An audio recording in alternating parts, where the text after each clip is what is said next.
I was born and raised in this town. Didn't see it, though. Any of it. It's the mountain murderer. He's sending me a message. He's still out there. What aren't you telling us? We're going to figure this out. It's all leading us to one place. Darkness isn't gone, is it? The new series of The Gone. Press red for all episodes on BBC iPlayer.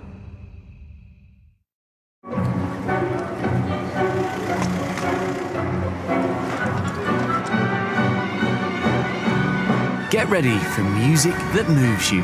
The world's greatest classical music festival. The BBC Proms. Watch on iPlayer, listen on Sounds.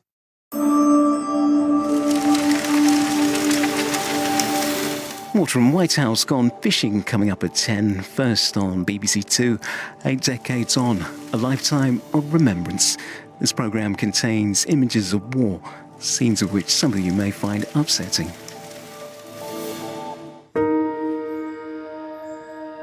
The time is coming, during 1945, when after Germany is defeated, armies must go east. We used to be called the Forgotten Army, because it was. Never hardly mentioned Burma. You know, frightened to bloody death. We all were.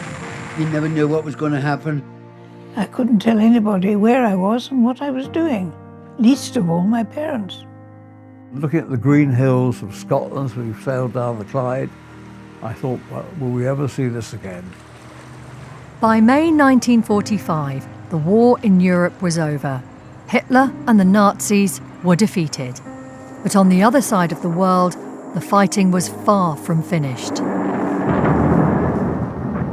The Japanese took over the whole area. My father was one of their many British prisoners. We left civilization and became into another world for almost 4 years. I was floating in the Pacific with one wingtip of my plane disappearing into a wave. You didn't want to be left behind. If you're going to get wounded, you want to die. For 4 days and 4 nights I marched alone.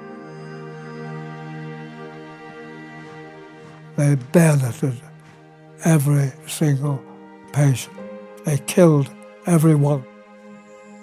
It was not just a fight against a brutal enemy, but a battle against sickness and disease, through jungles and across deserts.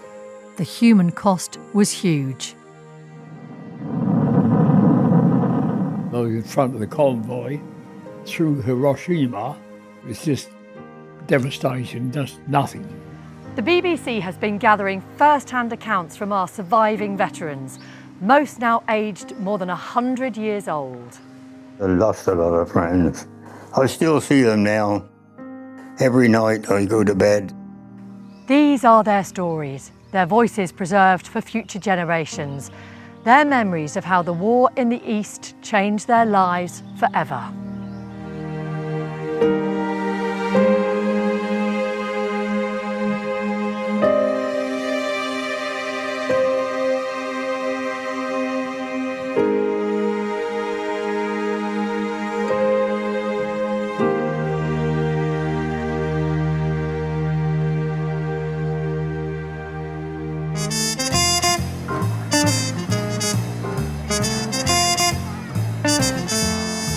VE Day, the 8th of May 1945. Neighbours and strangers across the country danced together in victory.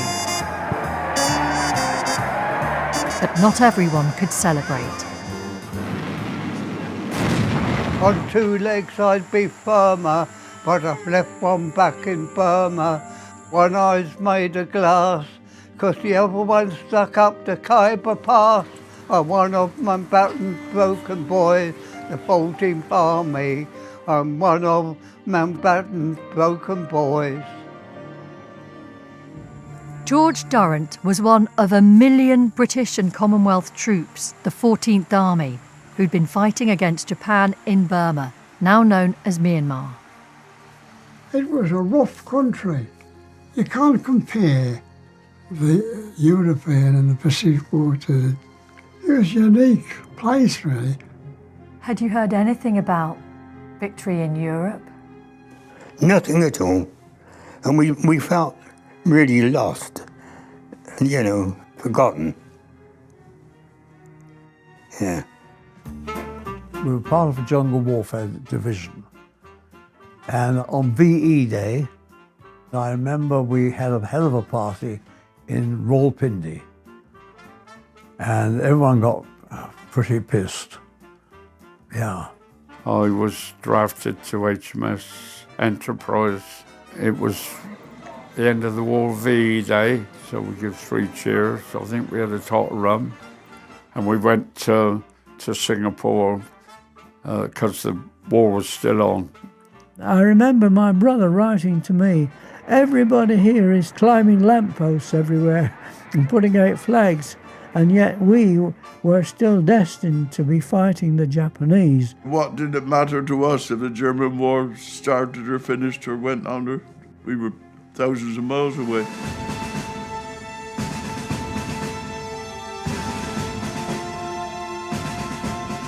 It was more than a decade before, in the 1930s, when Japan aggressively expanded its empire across Southeast Asia, seeking land, resources and control.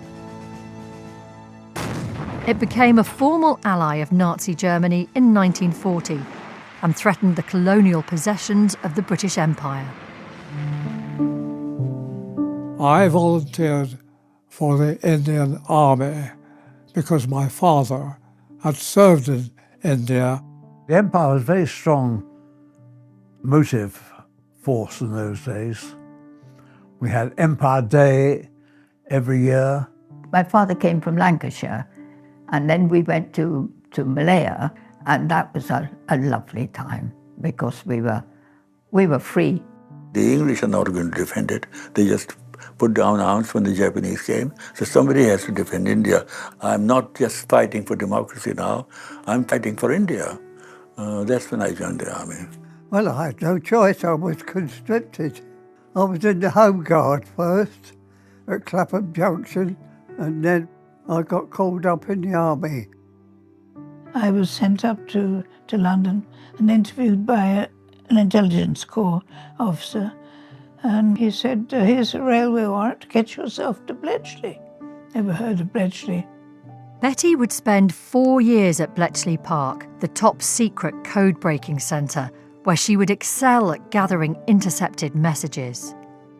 I was transferred over to the new Block F, which was known as the Burma Road, and that was all to do with the Japanese side of things. The HMS Implacable was built and governed in the city of Glasgow, 100 yards along from the place where I was born. So I always felt knowing my ship was Clyde built, I'd be safe enough. I joined up with 200 other young men, all from Borstalls in Wolverhampton. It was quite cold weather, but we never suffered. We lived in Nissen huts, and in the middle of the hut was a metal stove. And because they could pick locks, they picked the locks of the Colour Sergeant's fuel store, so I learnt a lot from them. The largest convoy ever to leave Britain brings a great armed host to the shores of India. They put me on a ship called SS Stratheden. I shall never forget that ship's name as long as I live. And we got to Bombay. There were 220 volunteer aid detachment nurses on it. We'd all volunteered to go to India. Friendships were struck up, especially in the dark. But I'm told there were 9 engagements when the ship had landed at Bombay. My first command was the mortar platoon, which was about 60 soldiers, half Hindu, half Muslim, and about 40 mules. I'd never seen a mule before in my life. Stepping out into this new world was so strange. Seeing people and bullock carts were being chased all along the street. I speak one or two rather ridiculous phrases. Sarasat Pachi, 7:30. A Bundabus Crow, make all the arrangements. They were useful phrases like that.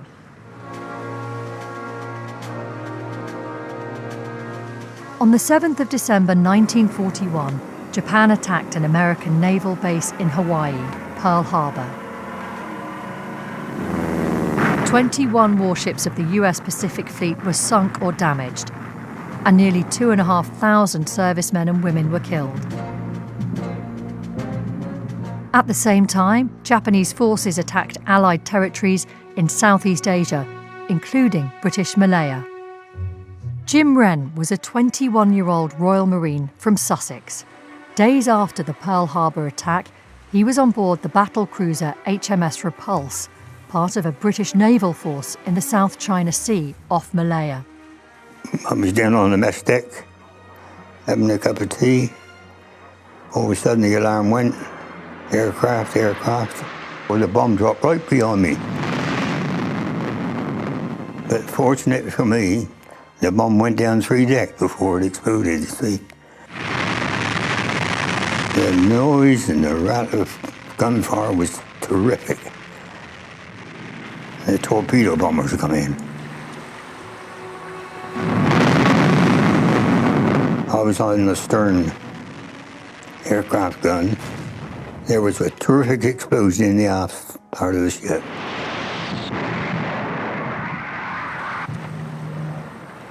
All of a sudden, she just rolled over and was gone. And it was a case of every man for himself then, I'm afraid. How long were you in the water for? Do you remember? I was shooting a good hour and a half, 2 hours, because there was 500 odd men on the Repulse were lost, and 300 something on the Prince of Wales. They were comrades of mine. I'll never forget them. Jim was rescued and taken to Singapore, still held by the British. The sinking of the Repulse and the Prince of Wales was a huge blow for Britain and the Prime Minister, Winston Churchill, but a greater humiliation was soon to follow. We then were sent up to Malaya, which the Japs at that time had captured the majority of the top of Malaya towards Thailand. It was a terrible experience up there. We ourselves had to find our way back, which we did to defend Singapore. Olga Henderson was 9 years old when Malaya was invaded by Japanese forces, who quickly fought their way south, overcoming inadequate British defence. The army, they came. The British Army? Yes, and he just ran up the steps when he said, "You've got half an hour to pick up what you can." Olga's family fled, hoping they would be safer in Singapore. There was so much bombing that Mum and Dad had to put us on the floor and cover us with mattresses because of the shrapnel. By the middle of February 1942, Singapore was about to fall. We started to be shelled. One of our officers had his half his face blown away, killed him instantly, and I had splinters of from these shells in my leg. There was thousands of these women, children, men, nationals, all scrambling to get away. I was sent with others to collect some rations, and we got to one of these warehouses. It was that eerie sort of quiet, you know. The Japanese as an officer came, knocked on the door. Of course, we were all shut up at the back. And he just said, "We would like you to go and register at the Raffles Hotel." And whilst I was in there, the Japs overran the place, and we were taken out at bayonet point. I can see it now as plain as anything. All the dead bodies, you had to climb over them, and we came to this bridge, and every spike on the bridge was a head. They'd cut the heads off and put them all along the bridge. There was a machine gun set up to shoot us, and I remember standing there, didn't care too damned whether they shot me or no at that time because we were so exhausted. And of course we went and we never came home again. And that was our start of our time with the Japs. And I heard all these noises of shouting. And it was the Japanese in all shouting out their victory call. And obviously an agreement had been reached where the prisoners were to be left. And they took that machine gun away, and that's why I'm sitting here today. Cyril's life had been spared by the British surrender, but he was now a prisoner of the Japanese, as was Olga, her family, and Jim Wren. As well as Singapore, Malaya was lost, as was Hong Kong and Rangoon, the capital of Burma. Japan then pushed retreating British and Allied forces northwards, back towards India. The fighting was brutal. When we went into Burma, it was a march of 7 days, and it was a killer, absolute killer. We did 20 miles a day, so hot that we decided we would march at night. It wasn't like Tarzan. That wasn't the kind of jungle it was. But most of it was bush, bamboo, and we had to cut the way out through to get the gunners in it and everything else. And they had to supply us by airplane. I was the youngest officer in the troop. We were the most forward gun troop in the division. Nobody in front of us except the enemy. You gave orders as clearly as you could, made sure that the men knew what to do in the event of gunfire. Go to earth, seek the enemy, and kill him before he kills you. The heat was so really unbearable, there was no escape. And of course there were snakes everywhere. When you were putting on your boots, you had to double check. The main enemy was dysentery and malaria and all kinds of diseases. That's where we was losing most people, not the Japs. It wasn't very nice in the jungle.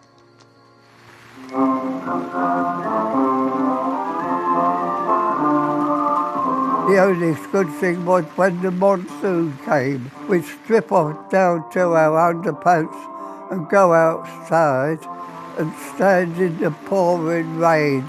It was beautiful to feel all that rain bouncing down all over your body. There wasn't a sound, not the sound of a beast, not the sound of a bird, nothing.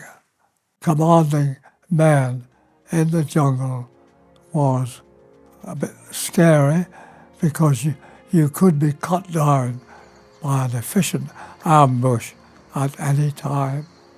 The Japanese used to shout, "Hello, we're watching you," all kinds of things to frighten you, which of course it didn't make any difference. And I'm telling you this, that I was real proud of the infantry there. They were real tough guys. Their history has captured the imagination of the Allied world.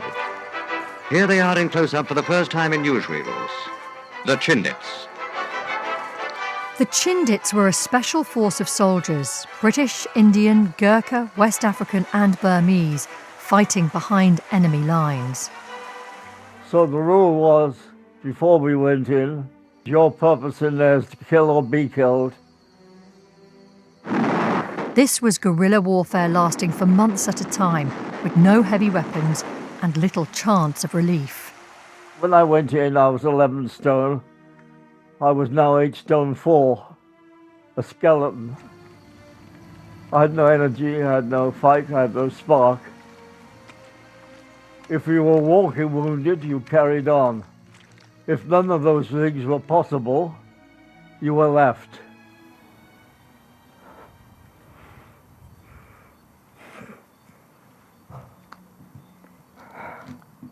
I was left with 4 days' rations and ammunition. I lay in a chong with water in it and I couldn't move. And I found I had a spark. I wasn't dead. I wasn't immobile. And I got up, and for 4 days and 4 nights I marched alone.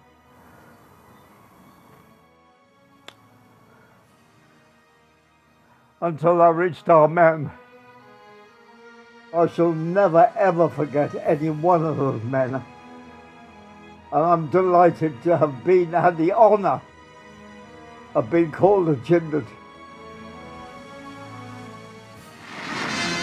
Supply problems are harder than have been encountered before in any campaign.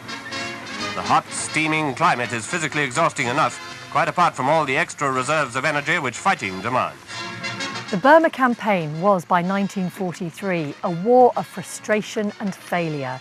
In a country of mountain and jungle and malaria, these British troops are enduring and overcoming hardships and hazards far beyond anything we can imagine here in Britain. But by the end of the year, there'd been a change.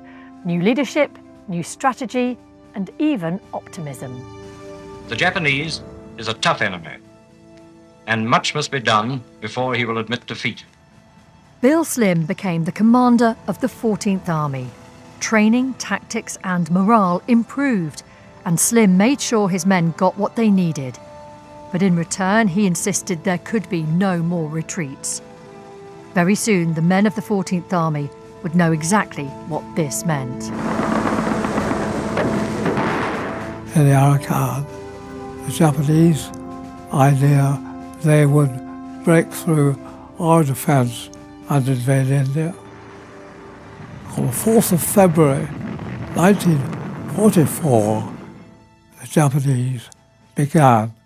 They got in behind us. Robin Rowland was a 21-year-old officer about to fight in a decisive moment of the Burma campaign in Arakan. 2 weeks of desperate combat with the enemy, at times just yards away. It became known as the Battle of the Admin Box. We were cut off, but we were defending. They attacked all our positions, one after the other. Their attacks were pretty well suicidal. The Japanese found a field dressing station of ours, and they give you some kind of the cruelty of the Japanese. They bayoneted every single patient, or 31 of them. They killed every one of the patients in that field hospital. Hundreds of Allied troops had been killed, but many more Japanese soldiers were dead.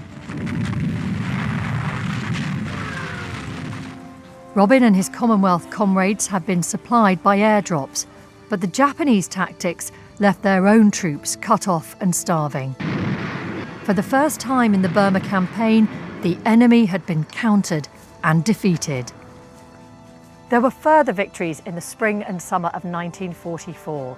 Around the city of Imphal in northeastern India and at Kohima, the Japanese invasion was being driven back into Burma by some of the most vicious fighting of the war. Japan was now in retreat. From the four corners of the earth they come. They join the people of the other colonies and dominions in the great march towards a free world. None of these victories would have been possible without the young men and women of the Commonwealth. The 14th Army was the most multicultural, multi-faith army ever assembled. A force of more than 1 million people from 20 nations, speaking 100 different languages.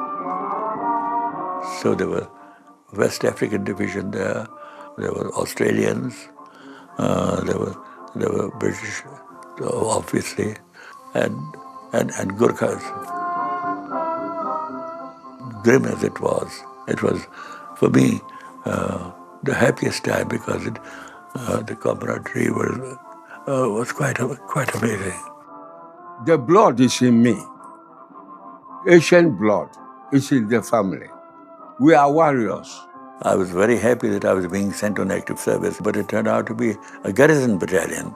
It was like being in Dad's army. The commanding officer, he said, the happiest moment of my life would be when I get out of this hellhole of a country. I couldn't help it. I said, you're quite right, sir. That would be my happiest moment too. And there was pin drop silence. So I saluted and left the mess. Yavar's desire to defend India led him to a new post as a frontline combat cameraman. It was a scene of hell that I saw there. Japanese grotesque lying on the ground, some of them with the harakiri still in the stomach. Ferocious, brutal, not a joke, the enemy. When he gets you, he will kill you. If I could find a Japanese, I would have killed him. I'm ashamed to admit that's what war does. I was told to hate the Japanese. So there was blood everywhere. It was a terrible sight. It's not good for human eyes. And you see people dying, screaming. Oh, God. War is not a good thing. Joseph was one of more than 90,000 African soldiers who fought against the Japanese in Burma. Britons in the 14th Army numbered around 100,000.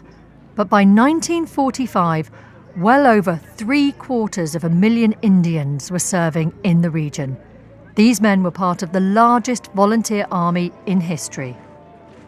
Without the Indian Army, the war against Japan would have been lost, no question about it.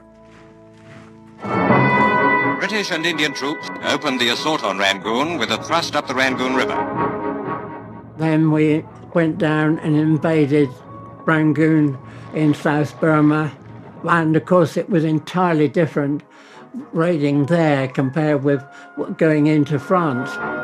Rangoon was a hell of a bloody mess, no doubt about it.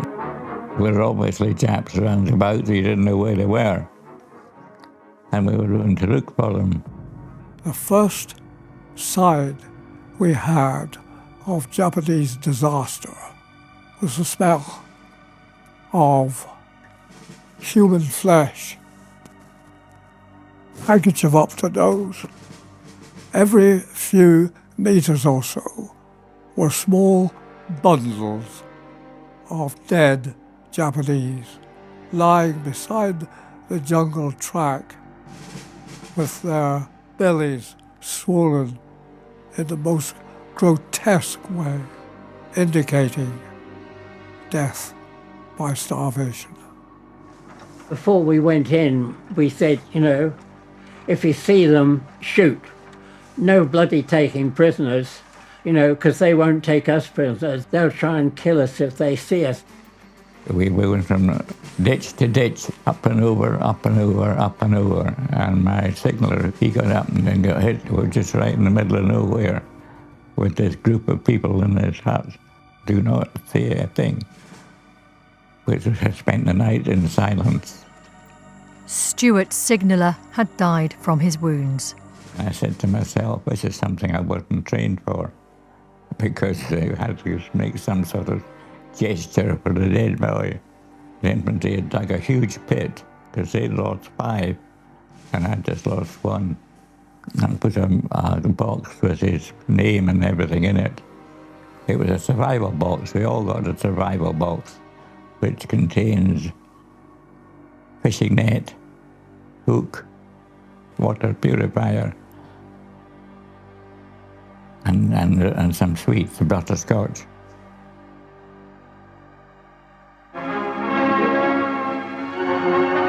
The triumphant campaign in Burma has brought everlasting glory to our fighting men. Today, except for a few isolated pockets, the whole of this vast territory has been reconquered, and the Japanese myth of invincibility in the jungle exploded forever. Even though the war was now turning against the Japanese, tens of thousands of Allied forces were still their prisoner, kept in the most awful conditions.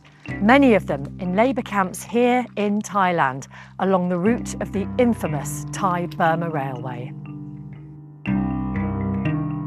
The Japanese wanted to build this railway through Thailand, several hundred miles through virgin country, through jungle, through rocks, and we were the means of them doing it. And the Japanese were a race at that time of cruel, sadistic types of people. The physical treatment that we received from them, being beaten to us, they were non-existent. We were just being beaten as slaves. This cutting through the rock along the route of the Death Railway was excavated entirely by forced labour, British and other prisoners. Several thousand tonnes of rock cut, mostly by hand, day after day. The Japanese somehow picked up the word speed, and they would shout "Speedo, Speedo" all the time. And we would be on these routes chanting "Ichi ni sanshi rokus si hachi kuju." That was Japanese up to 10, and you'd do that. There was no barbed wire fences or anything like that round the camp, because there was no way could you escape from there. Although at the camp where I was, there was 3 who did try. They were captured. They were made to dig their own graves, and they were bayoneted in their own graves. People dying every day, sometimes 2 or 3 a day. And it was dreadful there, dreadful. At least 100,000 people died during the building of this railway, including 7,000 British prisoners, as well as Australians, Dutch, Chinese and Americans. More than 80,000 Malay and Burmese people lost their lives, forced into labour by the Japanese. Why did I survive and not the chap next to me? We were thousands of miles away, and we ourselves felt it. We were far from home. How are we going to get out of this mess? Cyril became dangerously ill with infections in his leg. The Australian medics carried me over to a little hut. Without anaesthetic, he cut up my leg, and he pulled out a great big tendon. Like that. Of course, that saved my life. The men in there, one next to me, he was covered with these ulcers. Terrible he was. I remember him dying next to me. You never give up because you want to survive. It's as simple as that. You always had in the back of your mind that sometime you ought to be free. Olga Henderson and her family were still being kept as prisoners in Singapore. So what were the kind of conditions you were living in? Where were you sleeping? On the floor, on the concrete floor. You couldn't describe the filth. There was 118 of us in a hut with 1 toilet. So you know what the conditions were like. Jim Wren had been taken to Sumatra and imprisoned. Well, don't get messing with a guard, because if you do, you're in trouble. They would cut you down for, even if you failed to salute them or bow to them. A fruit fell from the tree and it broke in half. And my brother picked it up straight to his mouth. Peter had to be punished because he took something without permission, and they whipped him. They whipped him? Whipped him. Japanese soldiers in the army, unlike our own army, were different as chalk to cheese. If they didn't do as they were told, were stood to attention and were bashed unconscious. So how could we hope for anything other than the sort of treatment which they gave themselves? They were merciless people. We all had to have a badge, and it was your name and your name in Japanese, and you had to wear that all the time. So they used to come round at night, some of the younger ones, to examine this badge. You should see what they were after, and of course Mum used to make sure she was always up as soon as she heard them, to make sure they didn't interfere us. It's ruined my life in a sense, to see men die like that. And you expect to die when you're fighting a war, but not to perish in those circumstances. Terrible.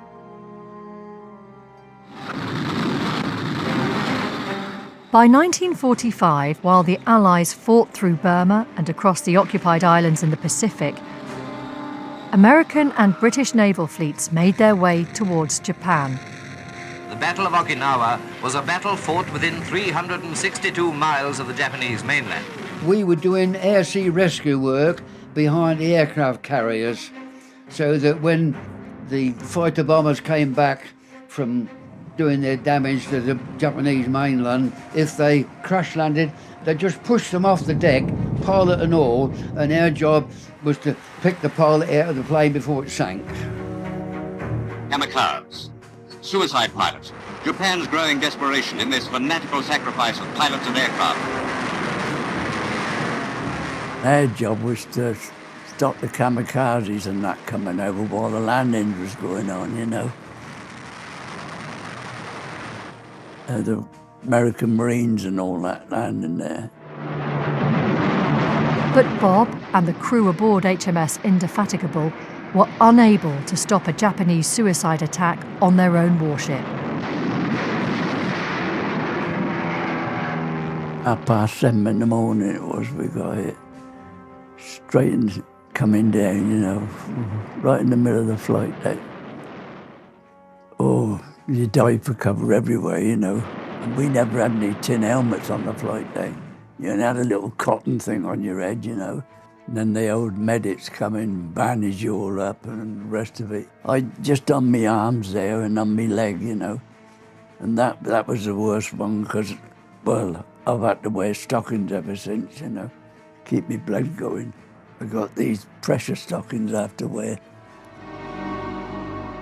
On the aircraft carrier HMS Formidable, Christopher Cartledge took off to raid Japanese defences near Tokyo. Our job was to go in very low, just skimming the water, and then just have a go at any planes you saw outside the hangars. I fired at one or two planes actually just out there on the ground. And then I saw the hangar to my left. So I wheeled round, firing into the, I was right sort of almost touching the ground, firing into the hangar. My plane suddenly started going all over the place. I'd been hit by anti-aircraft fire. I radioed and I said to them, I can't, I've been hit, I'm going to try and return back to the fleet. And I decided that it'd be so dangerous to try a deck landing, I would go up to the safe height for jumping out with the parachute, which is 5,000 feet. And then what you have to do is to pull a special lever that ejects the hood. Well, I pulled this lever and it just jammed, it didn't eject the hood. I was trapped in it. So I realized I've got to try a deck landing. And so I started just circling around Formidable. Every now and again I turned back to see if I could get that hood off. And I must have been losing height if I did that. The last time I did that, and I was facing backwards, I hit the sea. I I felt this terrific breaking feeling. I went unconscious. The next thing was, I was about a few seconds later, I came to, and I was floating in the Pacific, and I could see the wingtip, one wingtip of my plane disappearing into a wave. Mates of mine who'd been watching from the distance said he reckoned I was a goner when it went in. It seemed to explode or something. I think it cartwheeled with one wheel and wing going down, but I don't know. I was okay, except for a few cuts. I had a cut here. The doctor put a stitch in here. By July 1945, bombardments on Japan were becoming more intense. The Allies demanded an unconditional surrender. Japan refused and prepared to resist a mainland invasion. Only yesterday they have been told of the true power of the weapon they are to carry. 31,000 feet over Hiroshima, the bomb is dropped.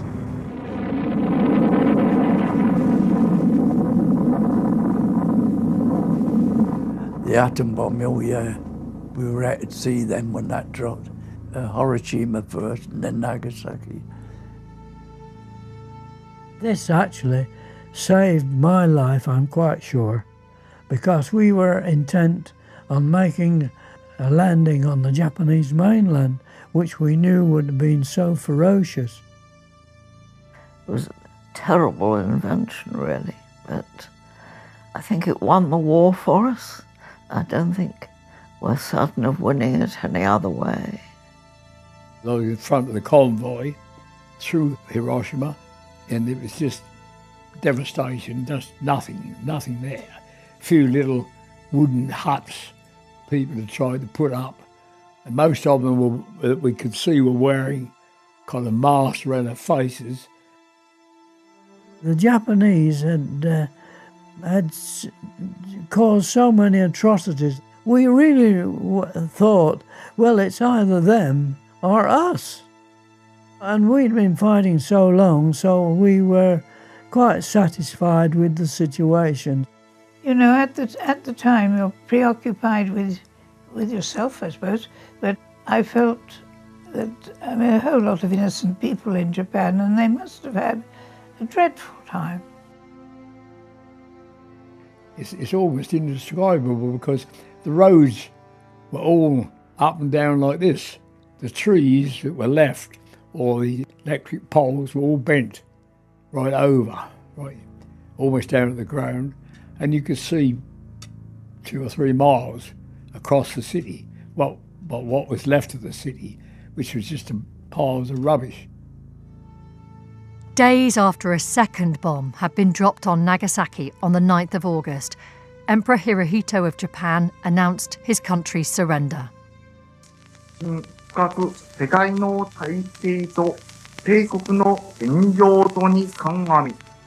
This plane came over, and as it came over, all this flittering stuff came down, and that was the notice to say the end of the war had come. Suddenly they said we were to parade around these huts, and there on the mound stood this Japanese commandant and informed us that the Great East Asia War had finished. We found lots of Japanese bodies dead because they'd thrown themselves into the water. Quite a lot of them had jewellery on. We were trying to get the jewels off the fingers. And another thing we did, we dug all the gold teeth out. Can you see what we were doing? No feeling at all, nothing. Japanese officer come to speak to us. He just said in his gabble, the Japanese war is over, you know, and stepped down and he was gone. Whether he thought we were going to maul him, I don't know. But they just all disappeared. Now Sergeant Robert Bell of Grey Street, Burnley, captured at Singapore while serving with the Manchester Regiment. I'm a Britisher that was liberated from that prison camp. I was taken prisoner in Singapore, from where I was sent to Thailand and compelled to help build a railway, during which time at least 50% of the people that were sent there died of cholera, dysentery, diphtheria and malnutrition. It was a marvellous moment to realise that you had survived all that you had seen and gone through for nearly 4 years. Yeah. Missouri, Admiral Halsey's mighty flagship, in which the actual surrender was to be signed later. We went on to Tokyo Bay with the USS Missouri to sign the surrender, you know, into Japan. We then had the job of going round all the little islets and things around Japan, telling the suicide boats that the war was over, but we was carrying a Japanese naval officer and a Japanese army officer. We were flying the Nippon flag, the Royal Navy flag and also the Union Jack. We were on our way and the captain gave out, anybody on the flight decks, look to the port side, you'll see King George V flying the signal, cease hostilities against the Japanese. And of course everybody's cheering, you know, and all that. Our ship was immediately sent to Hong Kong. All of the ship's company were given rifles and ammunition, sent ashore, 5 or 6 in a group, to round up every Japanese man, woman and child on Hong Kong. They didn't know the war was over, so they came charging out at us, and we were praying they were going to see, you know, the flags. Otherwise we would have been blown clean out of the water. My boss called me and said, you are going to Washington. That was to continue my work in the Japanese section. I did exactly the same thing, actually, in the Pentagon. And I was the only member of the ATS to be posted out there. They said, come on, Redson, come up. You're leaving tomorrow. You're going to Singapore. So we've got a dinner for you tonight. Eisenhower was coming back from Europe, and here was the great man himself. So we downed tools and went out to see him.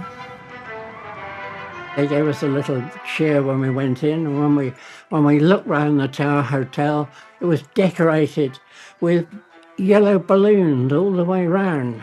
He looked rather miserable, actually. I think he was missing Europe. But he drove round and gave people the opportunity to see him. VJ Day, I was in Peterborough. I had some relations there, and we burned an effigy in the street of Hirohito. I think he was the Japanese Prime Minister or some such thing. Yes, that was in Peterborough. I remember that well. VJ Day, I remember we planted a tree. The district commissioner, who was an Indian, planted a tree. And we played tennis. Yeah. We said, you know, we just finished a war with the Japanese. Where in the hell do you get balloons from? You know, there's nothing in the shops. And someone came up to me and said, they're not balloons, they're condoms, yes. We laid in Singapore quite a while, and we ended up bringing back prisoners of war, which was terrible, terrible. They were so thin, and they couldn't eat. We gave them spare clothes. Cigarettes was what they liked. It was in Singapore 3 years earlier that Carey Outram, Pat Outram's father, had been captured. He had a very good tenor voice. Before the war, he'd sung locally in musicals like Rosemary, The Desert Song. Used to sing at home quite a bit with the piano.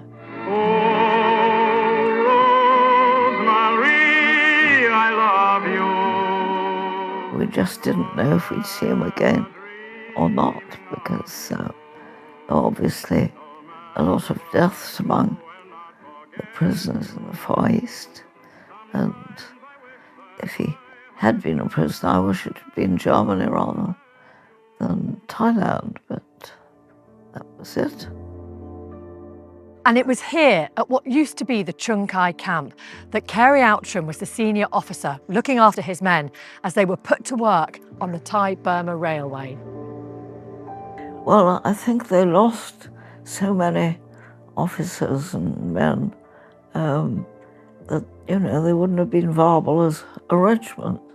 They really starved, a lot of them, I think, or there were tropical illnesses that they could get, and it was a very tough experience for them. Carey Outram took a huge risk to preserve his prison memories. He kept a diary secretly, which of course was very dangerous, and they had so many burials of prisoners who died that he was able to bury the sections of it in graves which he kept a little map. So when they were liberated, he went and dug up the diary and brought it back with him. In September 1945, Carey came home to Lancashire. And he was brought back by somebody who wanted to sort of stay and talk, and I thought, my mother really wants to see my father on his own. They don't want this rather chatty chap all the time.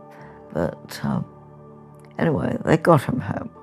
Went back to playing the piano and singing the songs he'd sung before. When Carey Outram died in 1993, his local newspaper published a letter from a fellow veteran. On many occasions, I witnessed his brutal beatings, he wrote, for his steadfast refusal to send sick men out to work on the railway. There are many ex-POWs, including myself, who owe their survival to Colonel Outram. Can you forgive the Japanese for what happened to you?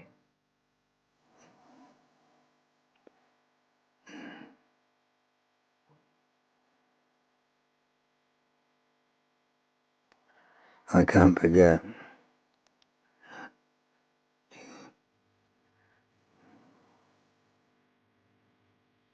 The views never go away.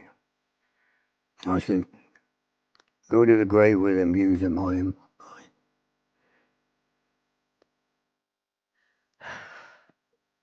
How does one forgive any nation that starts a war? I don't know. At that time, of course, one just simply hated people who did that sort of thing. Actually, you wouldn't have no feeling for them, would you? In fact, if you could have had a rifle, you'd have shot the lot. Yeah. I don't know the answer to that question. Nowadays, okay, quite happy with the Japs. But I don't think during the war there was any softness, if that's the right word. Well, I suppose they've got to forgive. There's no point in keeping on about it. It's history now, and you just got to forget it and think yourself lucky that you were the one of the ones that escaped. I was selected to be part of the British occupation forces in Japan. And I saw the Japanese, and I fell in love with them. Wonderful people. I cannot tell you how they were gentle and so courteous. He never wanted to have anything to do with anything Japanese again. And we had a cousin who was half Japanese, and she came on a visit to England, thinking all her English relations would be so pleased to see her. And he went away to Scotland, I think, until she'd gone. And so poor cousin Nellie was terribly generous, always giving us very nice presents. She did visit us, but my father wasn't there. Far sooner than they dared to hope, they were setting foot in Britain again. a moment they'd dreamed about for years. When we arrived back at Liverpool, I've never seen so many women lying in the docks. And when we walked off the boat, they gave us a cup of tea and a cake or a biscuit and really put their arm round us and welcomed us. When I came back, I said, I'm not going to be told what to do anymore. You do what you want to do and not what other people tell you. And I remember looking out of the train window and seeing some mist covering our woods and thinking, oh, how wonderfully cool. I got this first train down from Victoria to my hometown in Sussex. In those days, they didn't lock the back doors or anything, you know. And I just walked in and I was like, hello, Mum. Of course, she jumped up out the chair and she said, oh, I'm coming home. And your lovely Margaret's here as well. And that's the first time I've ever seen a Margaret in that 5 years. Yeah. Oh, yeah.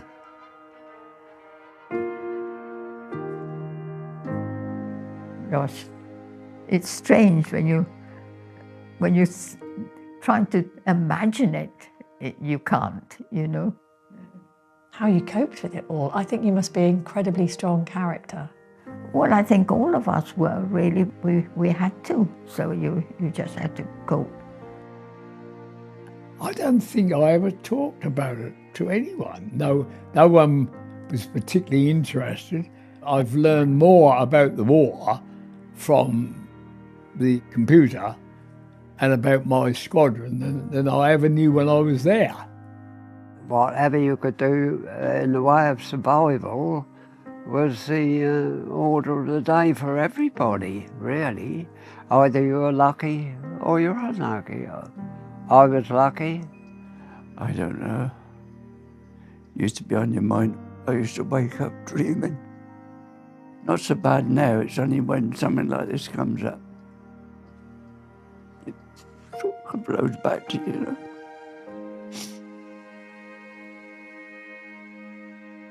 I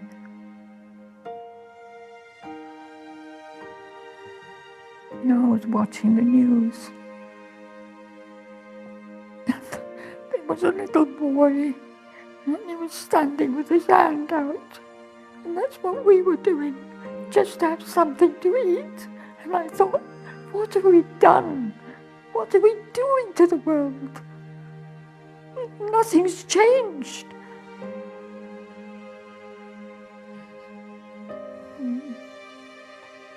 Yeah. No, I'm all right. Yes. Bear in mind, I was only 19 years of age. You didn't realise the danger you were in. It was all an adventure.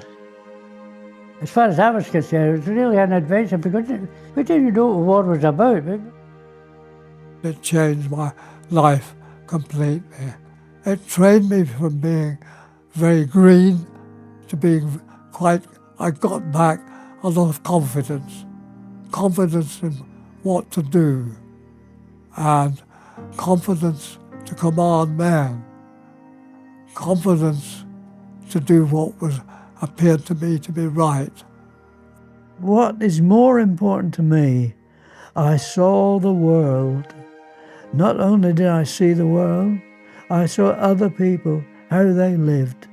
All this experience I would never have had if I'd still been stuck in my little place down in London doing advertising. You couldn't possibly say you enjoyed the war, and we didn't, because we always worried about my father, the reports coming out of the Far East. But it stimulated you in a way, I think, and all being part of a very big effort. It was rather an unusual experience, to say the least. Oh, I didn't make it home. And I told Jean before I left her. I said, I'll come back. I did, but I was changed inside.